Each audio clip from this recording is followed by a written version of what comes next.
പ്രിയപ്പെട്ടവരെ, സന്താന ദുരിതത്തിന് എങ്ങനെ പരിഹാരം കാണാം? കുട്ടികളുടെ ജീവിതത്തിൽ സംഭവിക്കുന്ന ഗ്രഹപ്പിഴകൾക്ക് കാരണം കുട്ടികളുടെ ജാതകദോഷം തന്നെ ആവണമെന്നില്ല. മാതാപിതാക്കളുടെ ജാതകത്തിലെ ദോഷം മിക്കപ്പോഴും കുട്ടികളെയും ബാധിക്കും. പിതാവിൻ്റെ ജാതകത്തിൽ 5-ാം ഭാവത്തിൽ രാഹു നിൽക്കുക, പുത്രേശനോടുകൂടി രാഹു നിൽക്കുക എന്നീ അവസ്ഥയാണെങ്കിൽ അവർക്ക് ജനിക്കുന്ന കുഞ്ഞ് തിരുവാതിര, ചോതി, ചതയം എന്നതിൽ ഏതെങ്കിലും ഒരു നക്ഷത്രമായിരിക്കും. ഇന്നിപ്പോൾ ആധുനിക കാലഘട്ടത്തിൽ പ്രസവം മുൻകൂട്ടിയോ ഇഷ്ടപ്പെടുന്ന നാളിനോ നടത്താൻ കഴിയും. എന്നാൽ വിധി സംബന്ധമായ ഗ്രഹപ്പിഴകൾ കത്രികക്കൂട്ടുകൾക്കും ഓപ്പറേഷൻ ചെയ്യാനാവില്ല എന്നതാണ് സത്യം. വിവാഹത്തിന് മുമ്പ് തന്നെ സർപ്പദോഷ നിവൃത്തിക്കുള്ള പരിഹാരങ്ങൾ ഇത്തരക്കാർ ചെയ്യേണ്ടതാണ്. സന്താനഭാഗ്യം ഇല്ലാതെ വരുവാനും സന്താന ദുഃഖം അനുഭവിക്കാനും ഈ ജാതകാവസ്ഥ കാരണമായേക്കാം.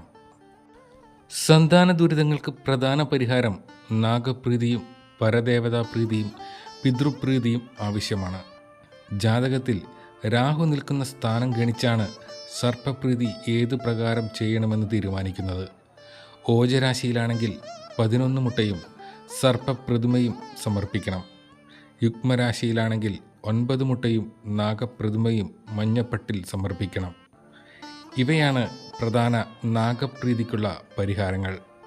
സന്താനങ്ങളുടെ ഭാഗ്യത്തിനായി, അവരുടെ ദോഷനിവൃത്തിക്കായി മാതാവ് ആചരിക്കുന്ന അതിശ്രേഷ്ഠമായ വ്രതങ്ങളിലൊന്നാണ് ഷഷ്ഠി.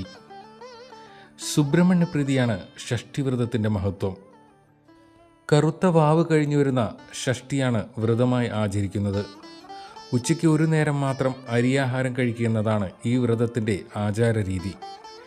ദേശങ്ങൾക്കനുസരിച്ച് വ്രതാചാരത്തിൽ ചില വ്യത്യാസങ്ങൾ ഉണ്ടായേക്കാം.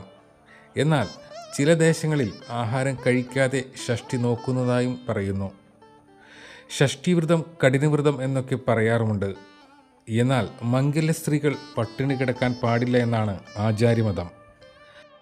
ഭർത്തുമതികളായ സ്ത്രീകൾ പട്ടിണി കിടന്ന് വ്രതമോ മറ്റെന്തെങ്കിലുമോ ആചരിച്ചാൽ കുലം മുടിഞ്ഞു പോകുമെന്നാണ് പ്രമാണം. ഒരു നേരം അരിയാഹാരം കഴിക്കുക എന്നത് മംഗല്യ സ്ത്രീകളുടെ വ്രത പൂർണ്ണതയ്ക്ക് നിർബന്ധമായ കാര്യം തന്നെയാണ്.